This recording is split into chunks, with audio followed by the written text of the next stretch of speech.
ओम शांति।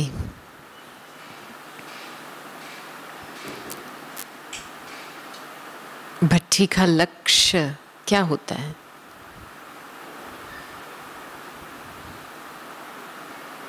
आप सभी भट्ठी में बैठे हो तो भट्ठी का लक्ष्य क्या है?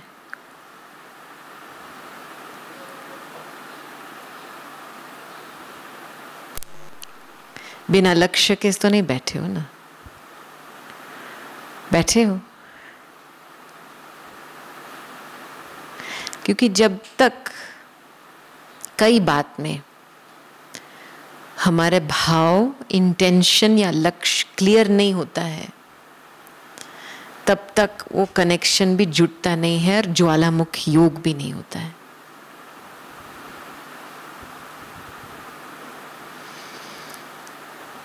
और अभी तो संगम युग की अंतिम घड़ियां तो हमारे सामने ही पास हो रही है, सभी को दिखाई दे रहा है।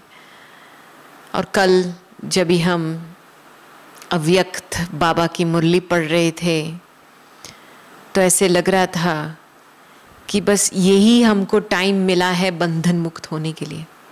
रियली बंधन मुक्त, दिल से फ्री। दिल की फ्रीडम माना क्या? कोई भी जरा सा भी रिएक्शन दिल में या मन में उत्पन्न ना हो। थोड़ा सा भी रिएक्शन चालू होता है माना आपका मन आपके हाथ में नहीं है।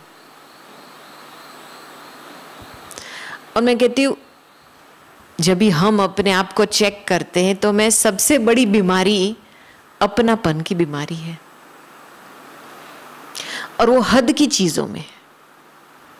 हम समझते हैं हम बाबा के पास आ गए हैं, बाबा को जीवन दे दिया है, समर्पित रूप में सेवा कर रहे हैं, लेकिन अंदर रिएक्शन क्यों चल रहा है? सूक्ष्म में अपनापन रहा गया है। मन, तन, धन। देखो, मन किसी में थोड़ा सा भी मोह लग गया, किसी के प्रति स्पेशल फीलिंग्स है, वो अपनापन की फीलिंग है जो रियल नहीं है, स्पिरिचुअल नहीं है, तो आप दूसरे व्यक्ति के अगेंस्ट जाएंगे। अपनापन माना रियल स्पिरिचुअल अपनापन, सर्व के साथ अपनापन। इसको कहेंगे समानता भाव, सभी के साथ। ये भी मेरा है, ये भी मेरी है, ये भी मेरा है, कोई एक के साथ स्पेशल नहीं। वो सूक्ष्म अपने दिल और मन को बांध लेता है। फिर इसका रिजल्ट क्या निकलता है, नतीजा क्या होता है कि जब भी हम एक के प्रति हम दिल डालते हैं तो दूसरों के प्रति दिल उठता है। ये कर्म फिलॉसफी है। फिर आप चाहे ना चाहो आप किसी का नुक्स देंगे, अच्छा नहीं लगेगा किसी के साथ। माना सूक्ष्म में मन या दिल किसी को दे दिया है आपने, टू मच, थोड़ा ज्यादा दे दिया है। फिर तन की बात, ये जो शरीर है हमारा, इतनी बड़ी गृहस्थी है ये शरीर। आप देखो सारा टाइम इसको खिलाते हो, पिलाते हो, कपड़े नहाने स्नान करने के लिए लेके जाते हो, इसको कपड़े पहनाते हो, हर साल कितनी चीजें चाहिए इस गृहस्थी के लिए। और फिर जब हम सेवा के फील्ड पे आते हैं तो वो और ही गृहस्थी बनने के चांसेस बढ़ते हैं। चलो मुझे कोई जगह चाहिए, ऑफिस चाहिए, कंप्यूटर चाहिए, ये चाहिए, वगैरह चाहिए, वो भी और बड़ी गृहस्थी बना रहे हैं हम। तो आप चाहे या ना चाहो, जितनी आपकी गृहस्थी बढ़ेंगी ना, उतना आपका अपनापन, मेरापन तो बाबा शब्द यूज करते हैं, लेकिन ये जो हद का अपनापन होता है वो बढ़ेंगी। मैं आपको एग्जाम्पल देती हूं। आप यहां पे इस सोफे पे बैठे हो, ठीक है, या कुर्सी पे बैठे हो, और आपने जगह चुन करके बैठे हैं। आप 1-2 घंटा आपको हुआ यहां बैठने से। अभी यहां से आप उठ करके बाथरूम जाएंगे और कोई और व्यक्ति आपके जगह में आके बैठ जाएगा, फिर आप वापसी बाथरूम से आएंगे तो आपका क्या सोच चलेगा? क्या सोच चलेगा? मेरे सीट पे कोई बैठ गया ना। अरे 1 घंटे बैठे, 1 घंटे में आपकी सीट हो गई क्या? ये थोड़ा सोचने की बात है, ये बहुत नेचुरल है। जहां पे तन कंफर्टेबल हो जाता है ना, वहां पे चाहे ना चाहो अपनापन की फीलिंग आ ही जाती है। फिर आप अंदर आकर के थोड़ा मन को हलचल, मेरी सीट पे कौन बैठ गया, अरे मैं कहां बैठूंगा अभी, सीट के पीछे। और फिर धन,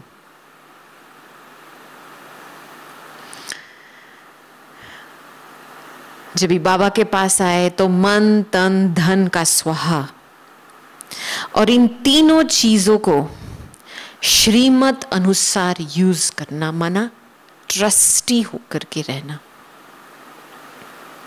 धन की थोड़ी सी भी चिंता चली, माना फेल।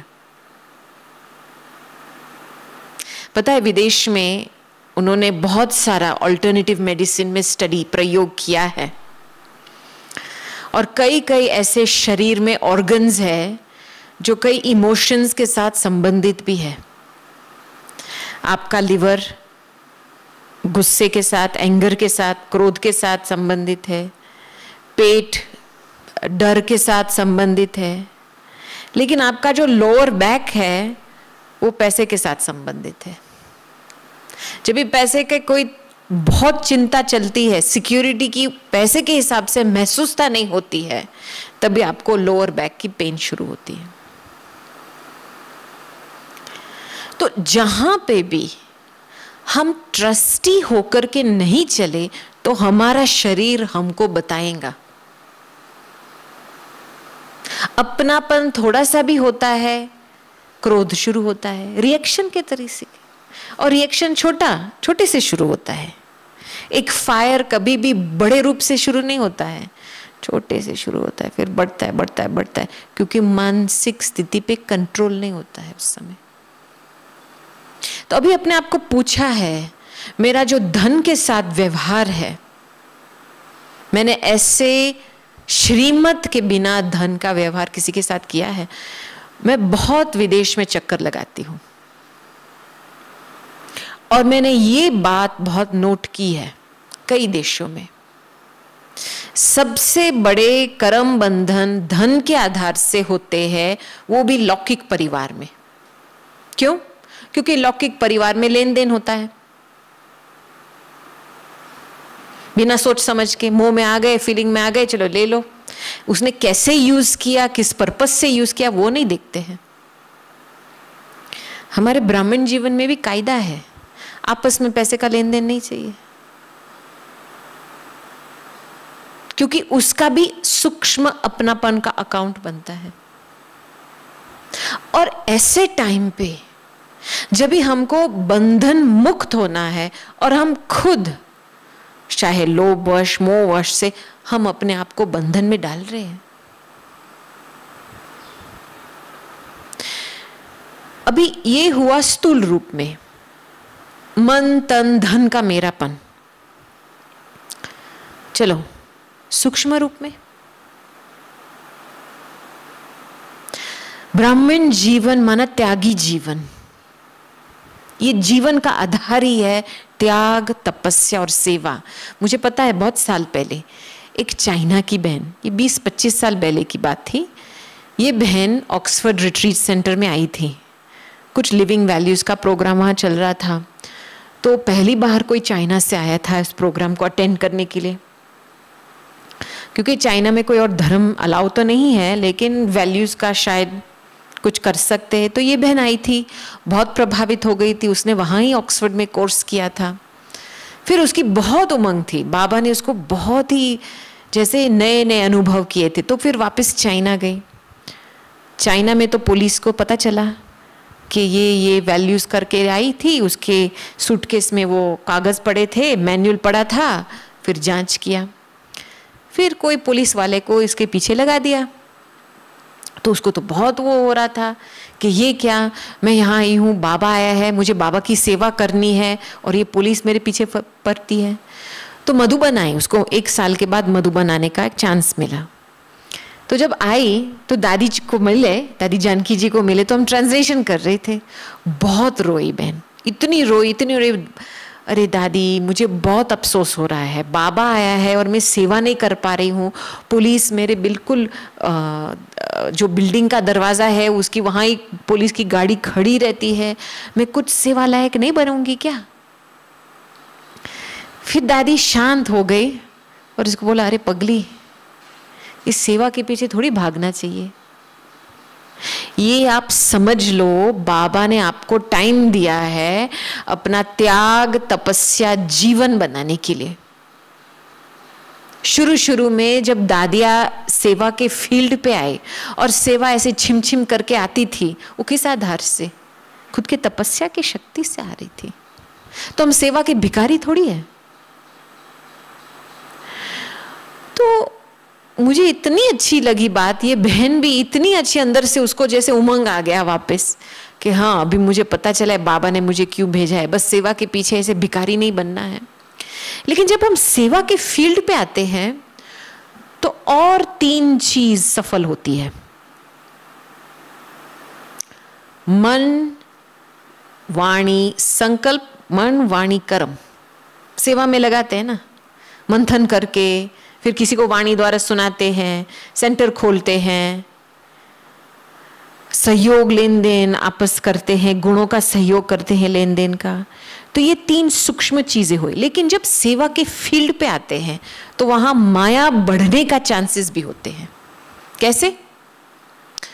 मेरे मन के विचार ऐसे हैं, ये सेवा ऐसे होनी चाहिए, ये सूक्ष्म अपनापन। ट्रस्टीशिप की परिभाषा बहुत ही गुह्य है। और त्याग करना है तो सिर्फ ना केवल बस कपड़े बदलने हैं या स्थान का त्याग करना है, जीभ का भी त्याग करना है। और जीभ से ज्यादा जो मन में हमारे ओपिनियंस, विचार आते हैं, उसके साथ जो अपनापन होता है, मेरा विचार, उसको भी त्याग करना है। और ये स्थान ऐसा है, मधुबन का स्थान ऐसा है, आप लंबे समय तक इसको चला नहीं सकते हो, क्योंकि ये त्यागी भूमि है। और अंदर से आपको बेचैनी लगेंगी, क्योंकि फ्री होकर के आप चल नहीं रह सकते हो और आपके सामने काफी टेस्ट आएंगे। मुझे पता है, दादी जानकी के साथ काम बहुत किया है। जब भी हमको ऑक्सफोर्ड मिला था 93 में, उसके बाद फिर 7 साल के बाद हम, दादी की बहुत इच्छा थी कि समुद्र के सामने, जैसे कराची के दिनों में वो था घर, तो उनकी बहुत इच्छा थी कि समुद्र के सामने बाबा का एक रिट्रीट सेंटर होना चाहिए। अरे एक तो ये ऑक्सफोर्ड, इतना बड़ा हाथी को उठाने के लिए इतनी मेहनत लगी, बहुत मेहनत लगी। विदेश में तो कुछ पैसे फ्री नहीं मिलते हैं, लेबर भी नहीं मिलते हैं, आप ही पूज्य, आप ही पुजारी, सब कुछ आपको ही करना पड़ता है। फिर दादी का ये विजन था, तो दादी ने कई बड़ी बहनों को संगठन रूप में आकर के बताया। तो ज्यादातर दादी को रिएक्शन मिला, नहीं अभी नहीं कर सकते हैं, कुछ नहीं कर सकते, ये नहीं, इनफ है ये। दादी चुप हो गई, बस इस टॉपिक को छेड़ा नहीं। फिर 3 मास के बाद रतन भाई को एक घर मिला, जहां पे वर्दिंग है, समुद्र के बाद बिल्कुल कोस्ट लाइन पे है ये शहर, वर्दिंग है। और एक बिल्डिंग मिली और उसके साथ एक दूसरी बिल्डिंग, दोनों आपस में मिली, समझो 15 का अकोमोडेशन का। तो वो लेके आया दादी को। तो तो दादी ने बोला ठीक है, बहनों के साथ बैठे। तो जैसे वो खोला चैप्टर, तो आधा 50% मानने को तैयार थे। फिर धीरे धीरे और 2-3 मास के बाद तीसरा बिल्डिंग मिला बाजू वाला, तो और अकोमोडेशन बढ़ गया, तो और हमको अच्छी प्राइस में मिल रहा था। फिर 70% बहनों ने मान गए। धीरे धीरे धीरे ऐसा चला और फिर हमारे हाथ में आ गया। तो एक बारी क्या हुआ, मैं दादी के पास बैठी थी, तो मैंने दादी को बोला, दादी हम जब, और मेरा सेवा का प्रोजेक्ट अलग था, कुछ अलग फील्ड में था हमारा, तो मैंने बोला दादी हम जब विचार डालते हैं और कोई स्वीकार नहीं करता है तो क्या करना चाहिए उस समय? तो दादी ने बोला, अरे आप देख नहीं रहे हो, दादी का ये विचार था, किसी ने पहले गो में माना नहीं। तो दादी ने शांत होकर के ड्रामा को दे दिया कि ये विचार सही है तो ड्रामा अनुसार होगा, ये ड्रामा में है बात तो होगा। दादी बिल्कुल अपने आप को डिटैच करके रखी। दादी को भी सुनना पड़ता है ना, आप लोगों का सुनना पड़ता है ना, आप लोग जब मना करते हो दादी को। लेकिन वास्तविकता क्या है, रियलिटी क्या है कि जो ये ड्रामा में नूंद है तो होगा, बस पेशेंट रहने की जरूरत है। वेट एंड सी। इसमें बहुत ही मीठापन का अनुभव पैदा होता है, पता है। लेकिन हम क्या करते हैं, जब अपनापन होता है संकल्प में तो हम इसको जोर करके लगाते हैं, नहीं यही होना चाहिए, ये पॉलिटिशियन बन जाते हैं। यहां जाकर के इसके साथ बात करो, यहां जाकर के इसके साथ बात करो, यहां जाकर के, अरे भाई थोड़ा देखो तो सही आपके संस्कार कैसे बन रहे हैं इसमें।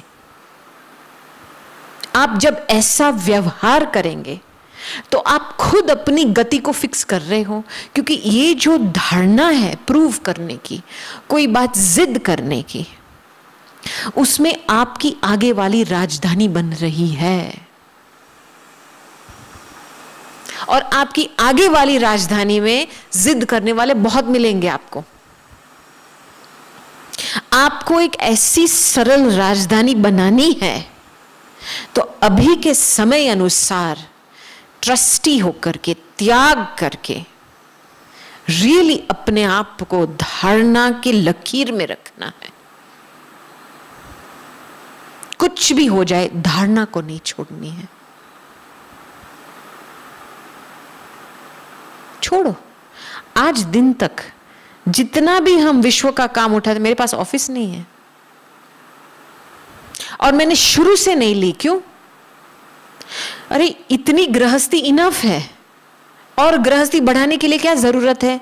फिर मेरा मन रहेगा वहां पे, फालतू संकल्प चलेंगे, मेरे संकल्प नहीं चलेंगे, औरों के संकल्प भी चलेंगे।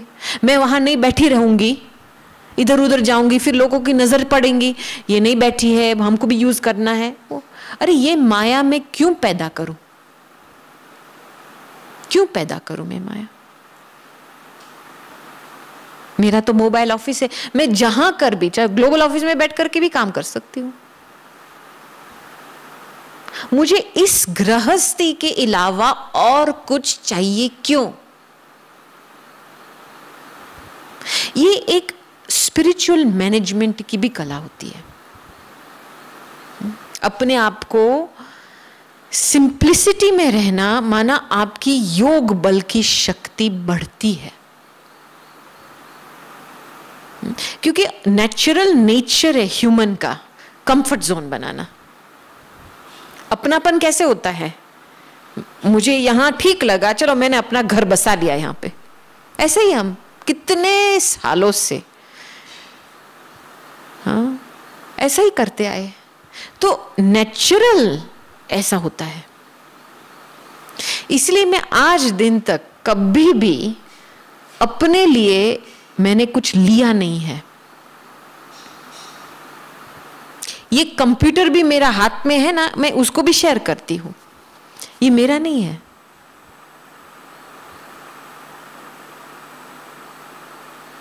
तो ये एक अपने आप को समझ के आधार से चलाना, ताकि आप रियल ट्रस्टी रहो, रियल अंदर में स्पिरिचुअलिटी की लाइट पैदा हो।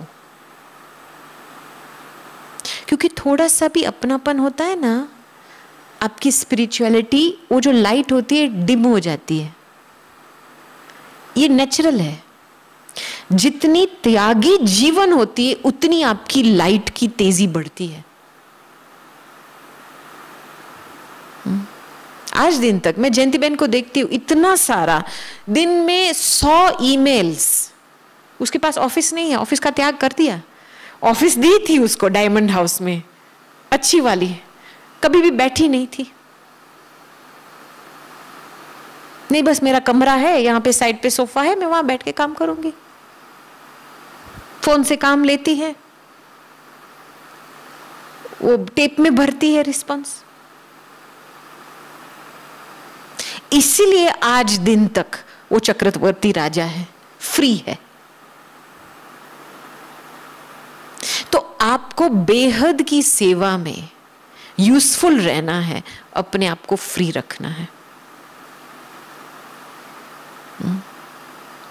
और ये जो सेवा के विस्तार में जो मन वाणी कर्म है, जब भी हम वो यूज करते हैं सेवा के फील्ड पे, अपनापन आते हैं, उसका बहुत कंट्रोल होना चाहिए। तीनों चीज का बैलेंस होना चाहिए। क्योंकि जब हम बैलेंस के बाहर जाते हैं तभी सेवा में अभिमान सेवा का नाम लेकर के अपना काम करता है, और वो जो आनंदमय अतीन्द्रिय सुख का अनुभव होना चाहिए वो नहीं होता है। राइट? चलो कुछ सेवा आ गई, मन ज्यादा, विचार ज्यादा चला उसके प्रति, मेरा विचार ये होना चाहिए, ठीक है। वाणी में ज्यादा आ गए, वाचा की सेवा ज्यादा की, उसका भी वो अपनापन आता है। मुझे बस इसके बिना चल, मैं क्लास करूंगी फिर मेरी स्थिति अच्छी रहेगी।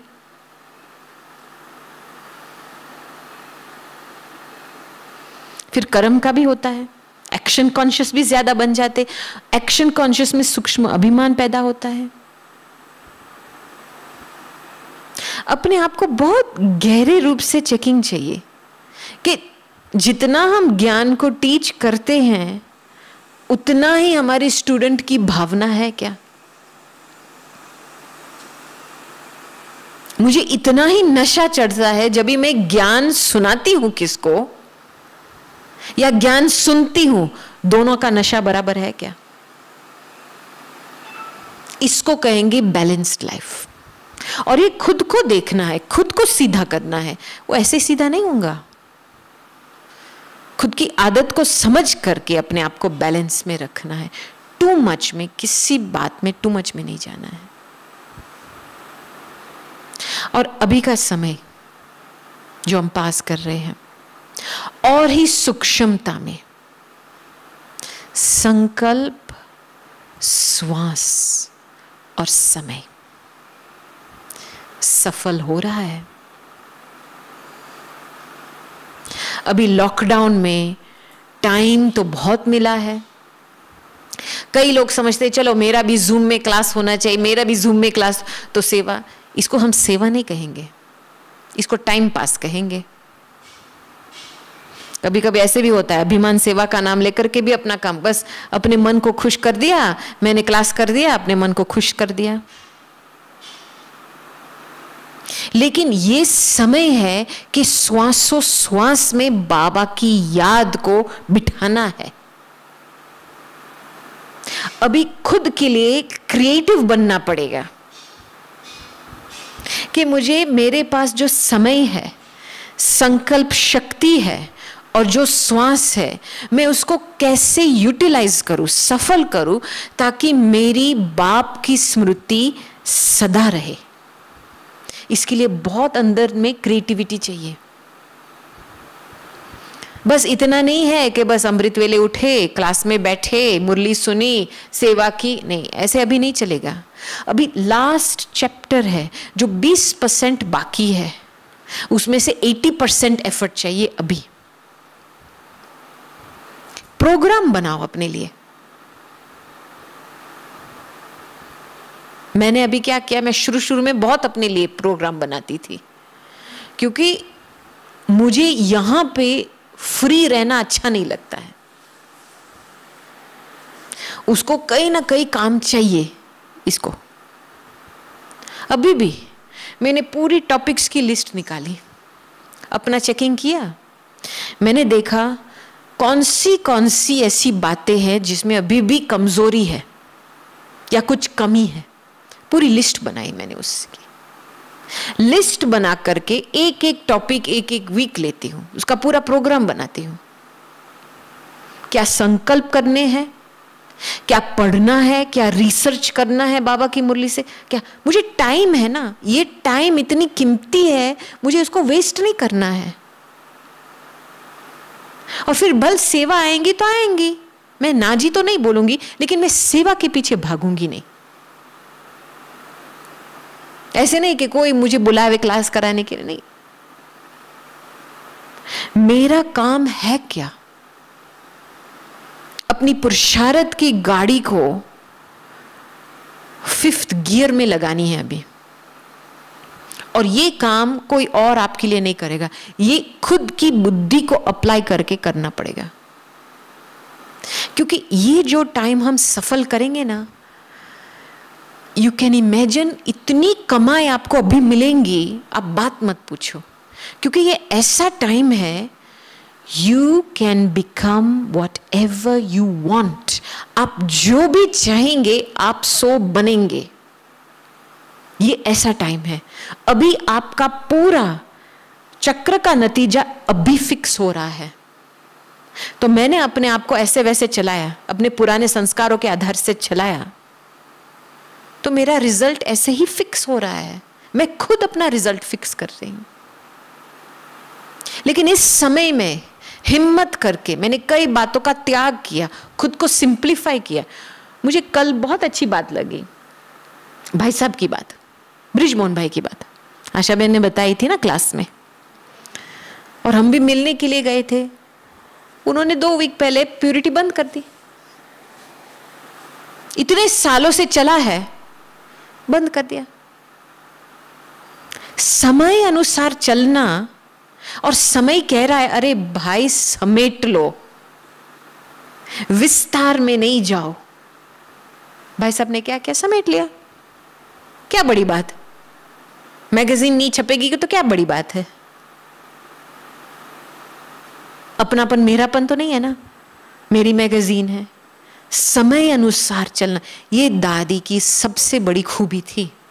इसीलिए दादी की बेस्ट फ्रेंड ड्रामा थी।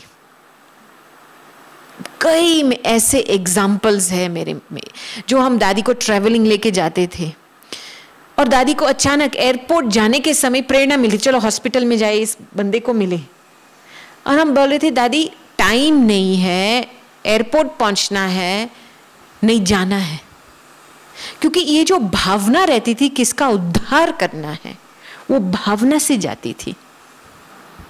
और सचमुच सीधा जैसे एयरपोर्ट पर पहुंचते थे, फास्ट ट्रैक होकर के वही प्लेन पे पहले चढ़ती थी या प्लेन आधा घंटा डिले हो जाती थी। लेकिन कभी ऐसा नहीं हुआ है कि दादी प्लेन पे नहीं चढ़ी है। तो अंदर में क्या है, अपनी तपस्या के लिए भावना पैदा करनी है, विश्व की आत्माओं के लिए, उद्धार के लिए एक भावना पैदा। भावना एक बहुत पावरफुल एनर्जी है।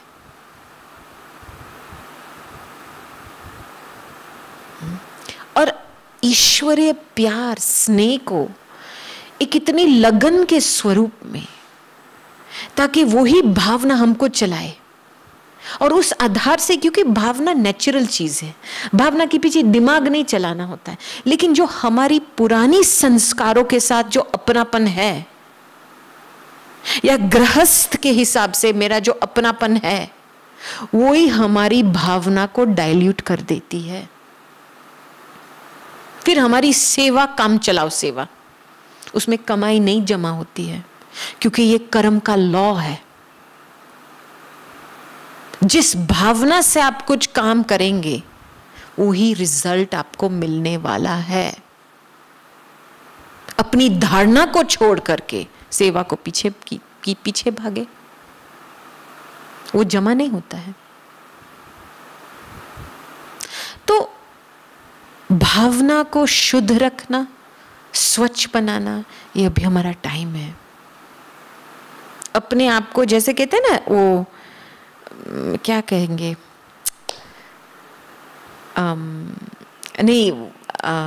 रामायण में जब इस सीता को कुटिया में बिठाया तो लक्ष्मण ने वो लकीर लगाई थी ना, लक्ष्मण रेखा जो कहते हैं ना, वो अल्टीमेट लॉकडाउन लक्ष्मण रेखा है हमारे लिए। आपको उस लॉकडाउन में बैठना है। इस कुटिया में बिठा दो, लक्ष्मण रेखा डाल दो, कोई भी चीज आकर्षण नहीं होनी चाहिए। अपने आप को छुड़ाना है। फिर इसके बाद जो हमको फ्री में गोल्डन चांस मिल रहा है, बाद में नहीं मिलेगा। फिर ये बाबा ड्रामा क्यों हमको टाइम दे रहा है? हमारे पूरे एक्सक्यूजेस, कंप्लेंट्स को खत्म करने के लिए। फिर हम लास्ट को बाबा के पास जा नहीं सकते, बाबा मेरे पास टाइम नहीं था, बहुत सेवा थी ना इसलिए। ये भी एक्सक्यूज बाबा मिटा रहा है अभी। तो मेरा समय, श्वास और संकल्प कैसे यूज हो रहा है अभी। और मैंने अपने लिए देखा है कि चिंतन क्यों चलता है, क्यों? थोड़ा सा भी मैंपन, मेरापन, अपनापन, थोड़ा सा भी, वहां पे आपकी चिंता चलेगी जरूर। ये टाइम है निर्संकल्प अवस्था से काम लेना। मुझे सारी दादियों ने, मैंने सभी के निर्संकल्प अवस्था को स्टडी की है। एक बारी क्या हुआ, मैंने बड़ी दादी को पूछा प्रश्न। बड़ी दादी का इंटरव्यू ले रहे थे, तो मैंने बड़ी दादी को पूछा, बड़ी दादी बाबा आपको क्यों इतना प्यार करता है? तो दादी ने बोला, क्योंकि दादी की आंख कोई व्यक्ति या वस्तु में डूबी नहीं है, सिर्फ एक बाप, दूसरा ना कोई। इसलिए दादी बहुत लाइट रहती थी।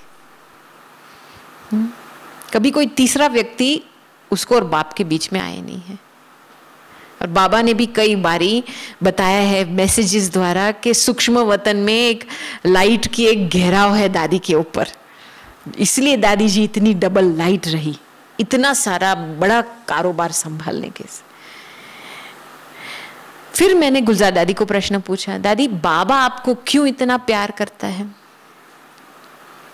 तो दादी ने ये बोला, क्योंकि बाबा मेरे संस्कार में है और बाबा मेरा संसार है। कितनी एक्यूरेट जवाब, सही बात है। तो गुलजार दादी की निर्संकल्प अवस्था बनती है बाबा के कारण। बाबा की रथ है, कभी उसने अपने जीवन के लिए संस्कार रचे नहीं है। एक दफा नीलू बहन हमको बता रही थी, एयरपोर्ट लेके चले दादी को, ट्रैवल करते थे, तो नीलू बहन को बाथरूम में जाना था, तो दादी के पास आसपास ऐसे सूटकेसेस रखे और दादी को बोला, दादी यहाँ से नहीं हिलना है, ठीक है? क्योंकि एयरपोर्ट में काफ़ी अनाउंसमेंट होते हैं कि आप सामान सहित रहो, सामान को छोड़ के नहीं जाना है। तो वही डायरेक्शन दिया दादी को। जाती है बाथरूम में, 5-7 मिनट के बाद वापस आती है, देखती है सामान है, दादी नहीं है वहां पे। तो इधर उधर देखा तो ऐसे 20 फुट आगे वो जो बोर्ड रहता है जिसमें डिपार्चर्स का रहता है, वो वहां दादी खड़ी थी और कोई बहन थी, माता थी उसके पास। तो नीलू जल्दी वहां जाकर के दादी को छुड़ाया, माना बहन को। दादी कुछ बता रही थी, ये डिपार्चर, ये है लिस्ट, वो है, यहाँ जाओ, ये देखो, दादी उसको बता रही थी। तो फिर उसको दादी को वापस लेके आई। तो दादी को पूछा, दादी अरे मैंने आपको तो सामान के साथ छोड़ा, तो आप सामान छोड़ के क्यों चले गए? मैंने आपको डायरेक्शन दिया सामान की प्रोटेक्शन करने। नहीं नहीं, वो बहन आई थी बेचारी, बहुत परेशान लग रही थी, उसको पता ही नहीं था कहाँ जाना था फ्लाइट लेने के लिए, तो मैं उसको वहाँ लेके गई। मैंने बोला इस बोर्ड पे आप पढ़ो। माना इनके संस्कार गृहस्थ के संस्कार है ही नहीं कि ये मेरा सामान है, मुझे इसकी देखभाल करनी है, क्योंकि उसके संसार और संस्कार में बाप ही है। बाप ही है माना आत्माओं है, आत्माओं का उद्धार की भावना है। इतना तक दादी ने त्याग किया है, खुद की शरीर के संभाल के लिए भी संस्कार को त्याग किया है रथ बनने के लिए। ये बहुत बड़ी बात है। फिर मैंने दादी जानकी को एक प्रश्न पूछा, बाबा आपको क्यों इतना प्यार करता है? तो दादी ने क्या जवाब दिया होगा?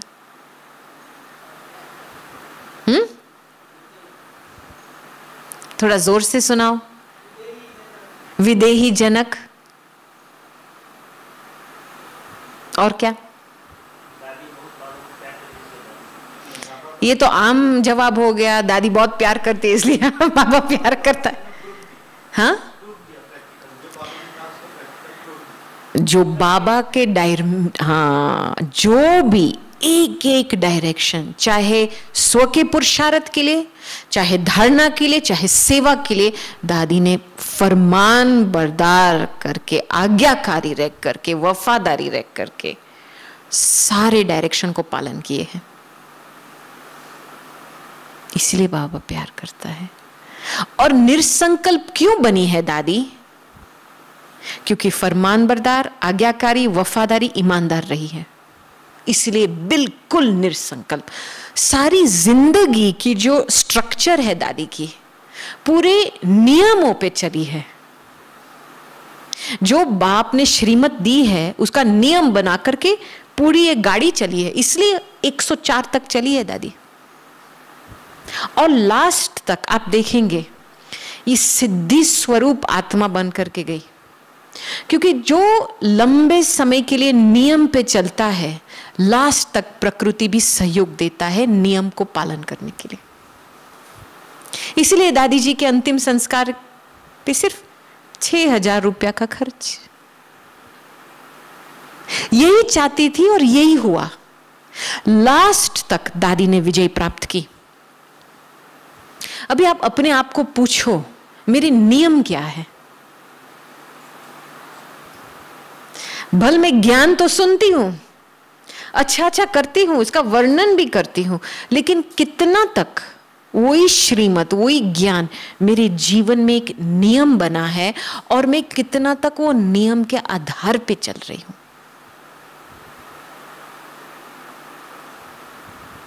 क्योंकि सिद्धि इस बात में प्राप्त होगी, प्रकृति इस बात में ही आपको सहयोग देंगी। जब भी प्रकृति आपको सहयोग नहीं देती है, चाहे शरीर की बीमारी के हिसाब से, चाहे क्यों?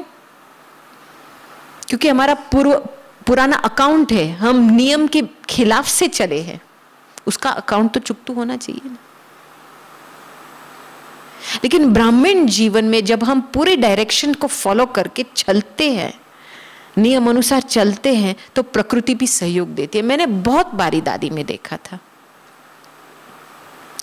दादी की प्रकृति एक दिन मरने लायक, दूसरे दिन आराम से बैठ करके बादाम देती है जैसे कुछ हुआ ही नहीं, और वो भी खुद भूल जाती है कितना दर्द होता था।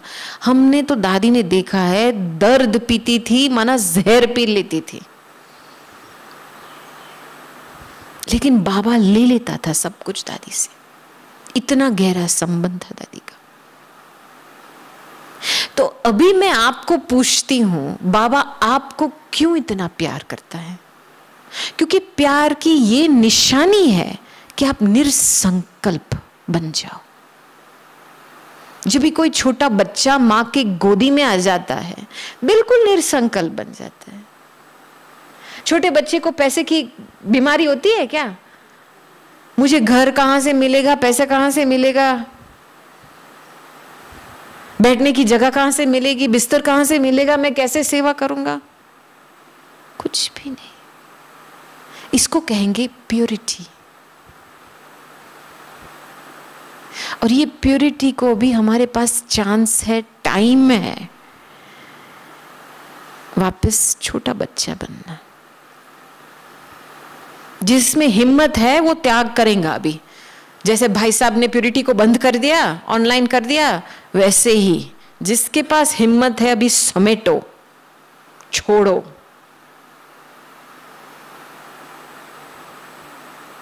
क्योंकि ये जो त्याग अभी आप करेंगे ना, आपके मन को फायदा मिलेगा आपको, और ही ज्यादा योग बल जमा होगा। तो ये अभी मैं साक्षी होकर के, यहाँ पे तो चलो एक वीक विदेश को देते, एक वीक भारत को देते हैं क्लासेस के हिसाब से, लेकिन जब भी मैं सभी की स्टोरीज बातें सुनती हूँ तो मुझे ये देखने को मिलता है कि जिस बात में जिन्होंने तन मन धन स्वाहा नहीं किया हुआ होगा, जिन्होंने मन वाणी कर्म को सेवा भाव से यूज नहीं किया होगा, और जिन्होंने श्वास समय संकल्प को सफल नहीं किया होगा, उसको ही पश्चाताप हो रहा है अभी। वो अकाउंट आखिर फिनिश होना है। तो अभी सारा सब कुछ, मुझे जो भी बनना है वो मेरे हाथ में है। और ऐसे नहीं समझना कि बस हम मधुबन में है तो बस पुरुषार्थ होगा। Absolutely not. ये मधुबन एक आईना है, प्यूरिटी, त्याग, तपस्या का आईना है। डिसीजन मेरे हाथ में है, मुझे क्या बनना है। बहुत वफादारी चाहिए अंदर से, बहुत ईमानदारी चाहिए। तो अचानक ये सारी बातें आज सुबह से, कल रात को क्लास हुआ था, आज सुबह से ये सारी बातों में मंथन कर रही थी, और खुद को मैंने थोड़ा सीधा रूप से लिया था कि अभी छोटी मोटी बातों में टाइम वेस्ट नहीं करना है।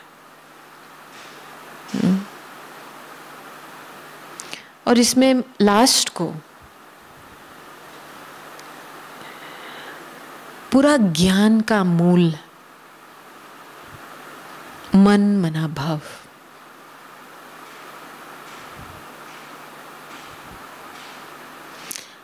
मन मना भाव की ऐसी स्थिति होती है लवलीन, केवल प्यार भरी भावनाएं नहीं, लेकिन पूरा विश्वास होता है, निश्चय बुद्धि रहती है। मन मना भाव के पीछे बहुत कुछ है, लेकिन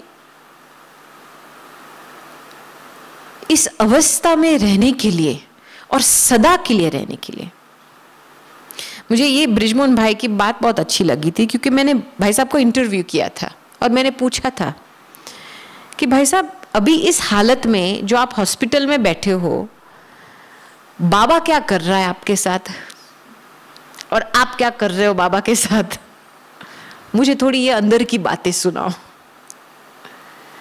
तो भाई साहब ने बहुत ऑनेस्ट रूप से बताया कि देखो, हम कहते हैं योग करना है, बाबा कहता है मुझे याद करो, मुझे याद करो, और योग हमारा सदा होना चाहिए, अवस्था सदा होनी चाहिए।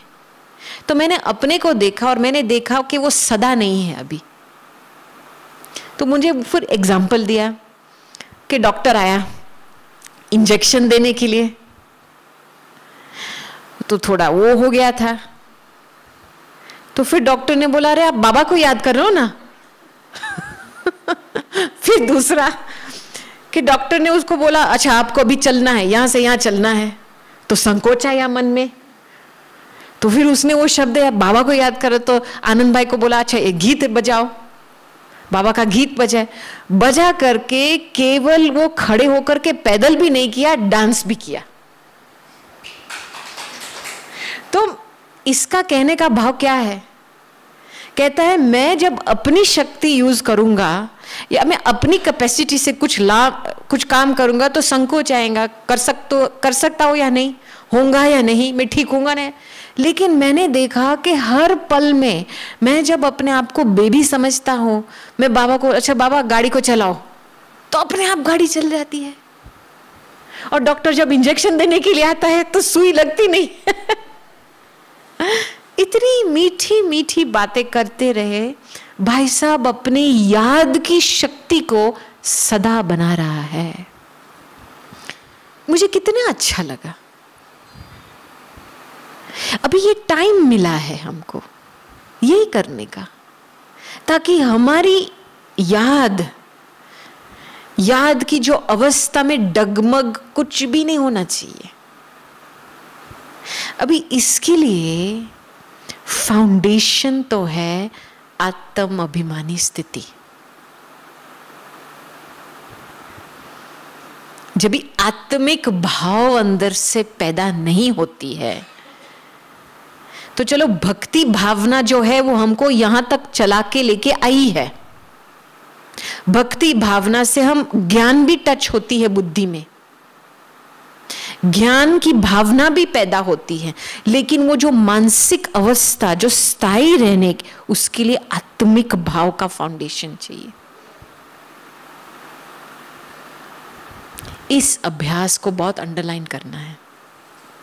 और बाबा ने हमको इतनी अच्छी बातें दी है अंदर की आत्मिक भाव को बढ़ाने के लिए, आत्मिक अवस्था को बढ़ाने के लिए।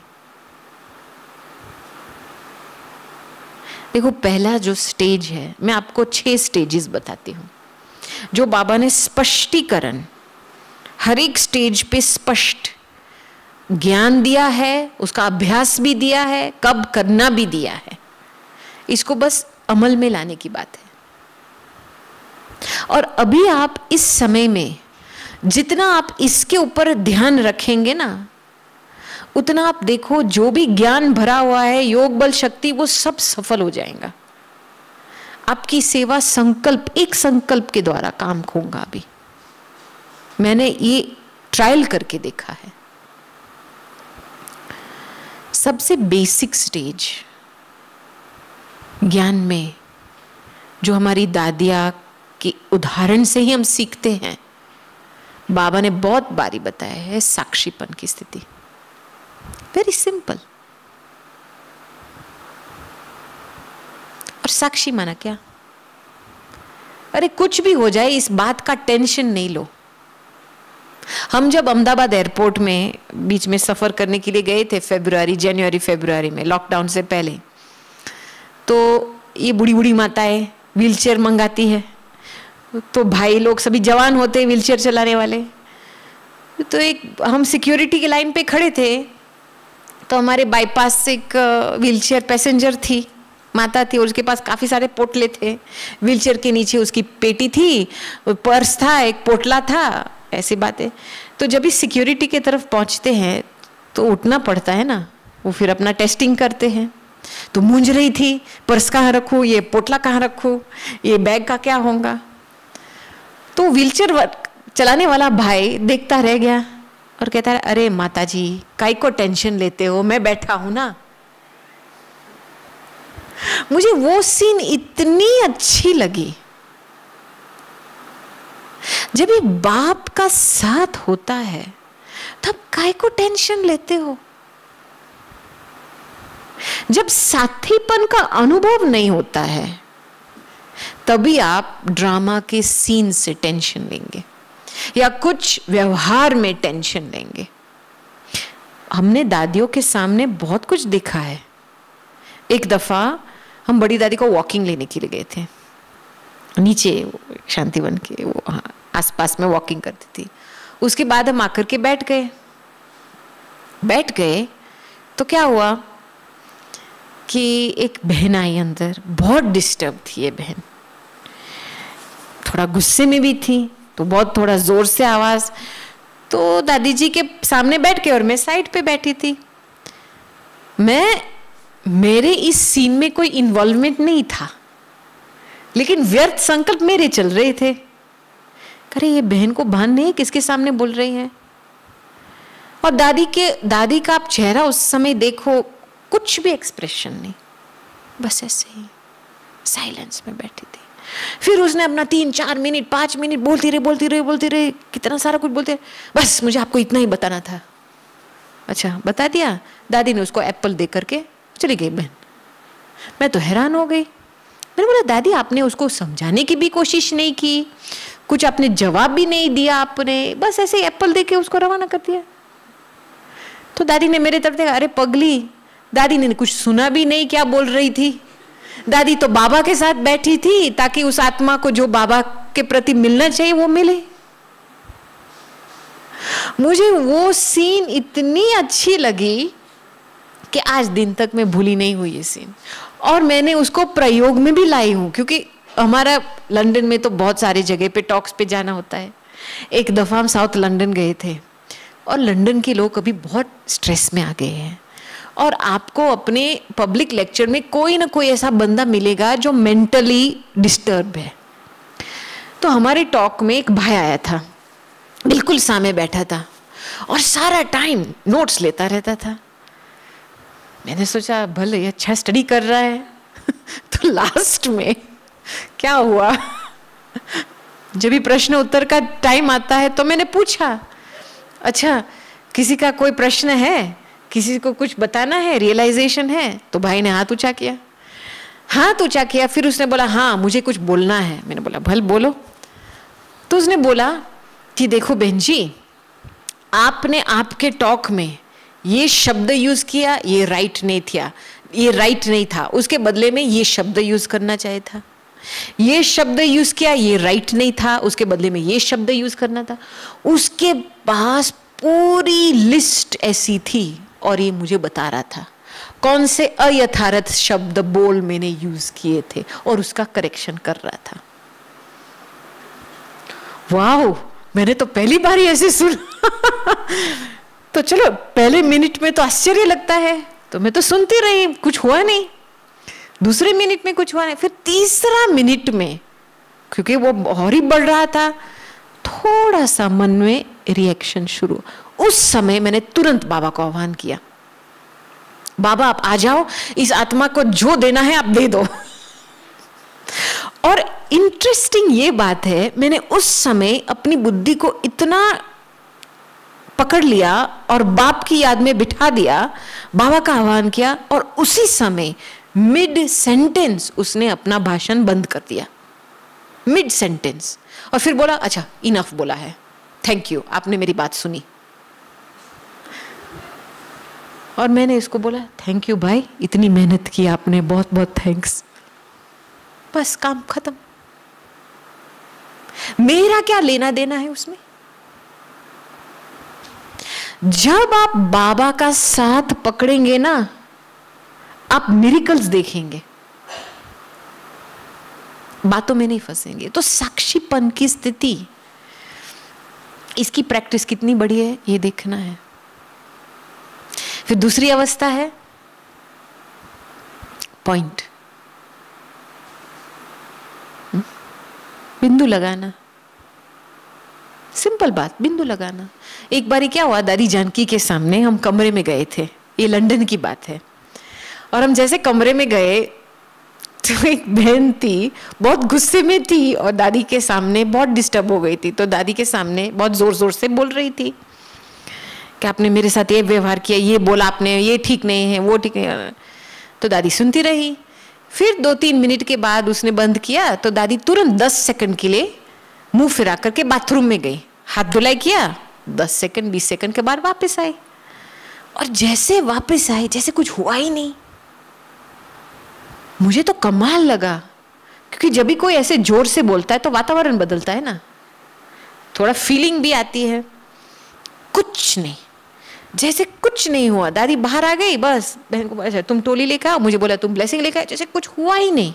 मैंने इतनी प्रेरणा ली उस सीन से कि मैं उस दिन से मैंने 3 वीक का अभ्यास किया कि हर रोज जो भी किसी के साथ कुछ वार्तालाप होगा, उस वार्तालाप के बाद फुल स्टॉप, भूल जाओ, आगे बढ़ो। और रात के समय मैं सभी को भूल देती थी, मैं दादी को भूलती थी, जयंती बहन को भूलती थी, सेवा को भूल जाती थी। और मुझे उस 3 वीक में उड़ती कला की अवस्था नेचुरल बनी हुई थी।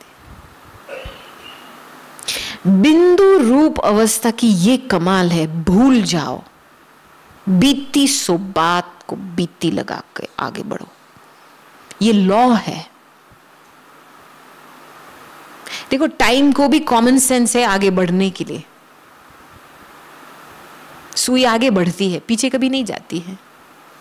और हमारी सामने इतनी सारी बातें आती है, हम सारे बात को अंडरस्टैंड करने के लिए जाएंगे तो टाइम अपने आप पास हो जाएगा।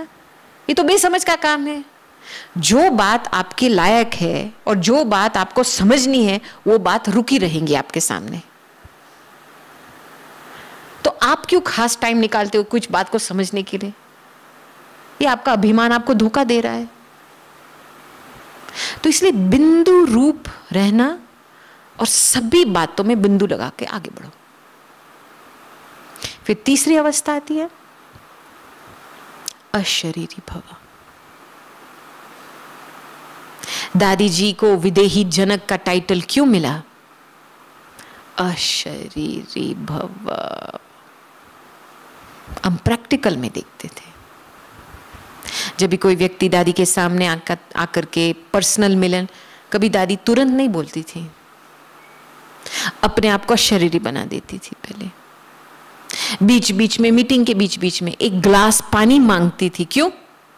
अशरीरी बनने के लिए। एक संतरा खाती थी। क्यों? अशरीरी बनने के लिए। ये जो अभ्यास है, ये अभ्यास पेन को खत्म करता है, दर्द को खत्म करता है। और दादी का ये इतना पक्का अभ्यास था। एक दफा मुझे पता है, राखी का त्योहार था और विदेश में हम जब राखी मनाते हैं तो बहुत ही स्टेज को सुंदर सजाते, एक योग भट्टी जैसा वातावरण बन जाता है। हर एक योग में बैठता है, अपने आप आता है, राखी बांधते हैं, बीच में टोली लेते, ब्लेसिंग लेते, गिफ्ट लेते हैं। तो दादी जी को शुरू में तो 3, 4, 5 घंटे बैठी रहती थी। तो ऐसे इवनिंग, ऐसा कुछ शाम का समय था, तो दादी जी की तबीयत ठीक नहीं थी, फिर भी हिम्मत करके बैठी।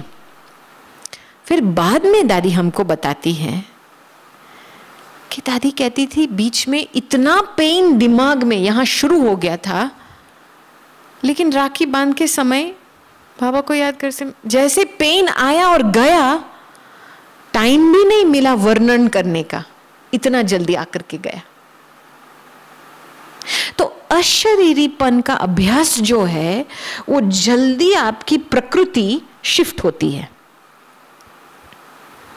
आपको पेन फ्री बना देंगे। ये अभ्यास बहुत जरूरी है, क्योंकि हमारे पुराने संस्कार, स्वभाव अभी हमको क्यों चला रहे हैं? पुराने संस्कार, स्वभाव हमारे मन में विचार क्यों उत्पन्न करा रहे हैं? क्योंकि अशरीरी भव का अभ्यास नहीं है।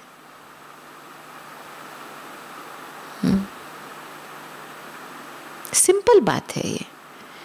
और कभी भी फ्री टाइम होता है, अभी अपने आप को अशरीरी बना दो।